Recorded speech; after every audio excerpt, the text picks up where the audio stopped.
What's up, guys? Welcome to another amazing video. Happy to have you on here. So today I'm going to be presenting to you another amazing JavaScript library that you might not know about. So today we're going to be discovering Swup. I'm not sure that's how to pronounce it, but it's S-W-U-P, Swup.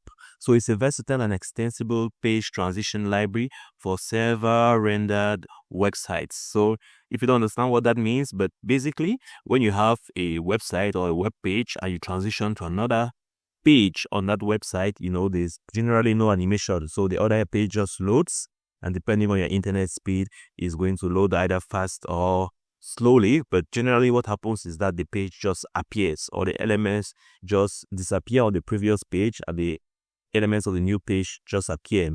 On occasion, some people might have what they call skeleton loaders, which might give kind of a transition feel, but that's not transition. Elements just disappear from the previous page and the new elements on the new page just appear.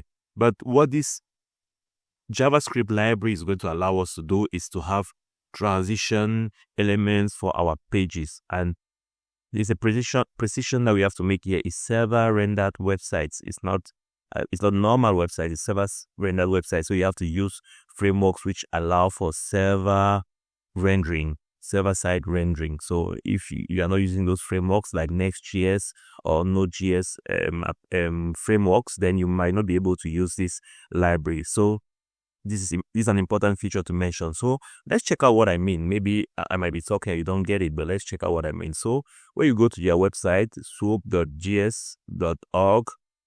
and you go to /getting started, you're going to see an example of that. So they have this little illustration here.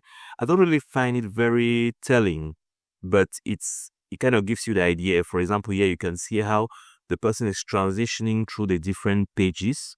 You kind of see it transitions from page 1, 2, 3, 4, and you can see how the animation is so seamless. So these are page transitions. So you might feel like the elements are just disappearing and appearing, but no, these are page transitions, and you can see how seamless they feel and how fluid the flow is. So you can see going back, going forward is very easy. I know with modern frameworks like React and all, you already have very quick page transitions which feel seamless. But what this framework allows you to do is add a customization to those transitions. So it's no longer just transitioning like that, but it's a concept. There's an animation that you can add for those. So we saw some examples here. This is not a video. I think this is just I think it's an embedded video, so I cannot control what it does. So but we're going to see some elements. We're going to see some demos here.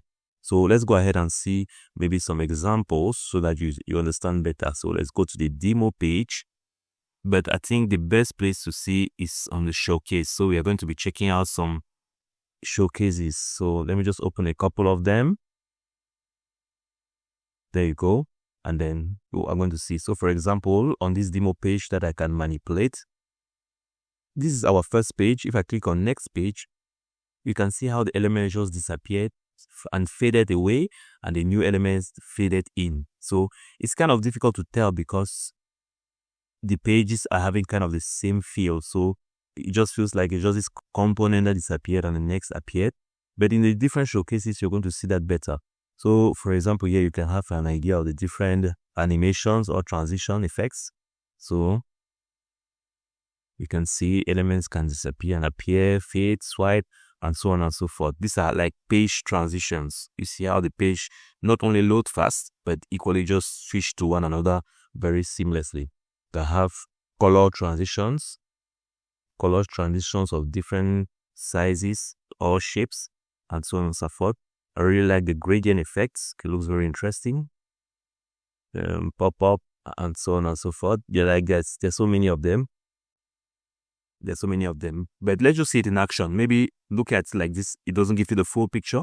Let's see it in action. So if I come to this website, which is one of the websites that they showcased, you see it's a fully developed website. It has all the components and all, and it has its different pages. So if I want to go maybe to another page, so what happens when I click to the other page? You see this transition happens with these colors that fall from the top, and then the page switches, then the colors go back up. So You can see it's very seamless and the transition is quite amazing. So it's quite amazing, quite interesting. And once the transition is done, the page automatically appears. So it's kind of seamless. My internet connection might be slow. That's why it's not loading very fast. But you can get the idea, you get the picture. So that's it. So it's very interesting, very nice. Let's check out some other examples. So I have this other web page. Yeah, it's taking some time to load. All right, so it's there. Yeah. So I'll just go ahead and accept the cookies. So let's look at the page transitions. If I come to the menu and I want to go to services, the transition is sliding from the bottom to the top. Sliding from the bottom to the top. If I go to another page, it's sliding from the bottom to the top very smoothly, very seamlessly. So it's very interesting, that transition. Okay, so we have this other page. We're just going to allow the cookies. So if I come to another page, the transition here is sliding from the left to the right. So go to the next page. And another one, the final one. This one already has so much of an animation already going on, but we don't need that. We're just going to go to the contact page. Okay. So this one, I think it fades out. I'm not really sure what the animation here is, but I think you get the idea. You are able to control the transitions from one page to another very easily. I really like this framework. It's very useful, and I think it can really come in very handy. It really makes things feel just a lot more intuitive and a lot more seamless. So you want to definitely check it out at swup.gs.org and make use of it in your different projects. Let's just look at the popularity on GitHub. As you can see, it has 4.8 thousand stars. It's kind of popular. And yeah, you can see. You can check it out there. So definitely check it out. It's very interesting to me, and I thought I'll share it with you as well. So let me know your thoughts about this library in the comment section. And if you enjoyed the video, don't forget to like and subscribe. Thank you for watching. Catch you on the next one.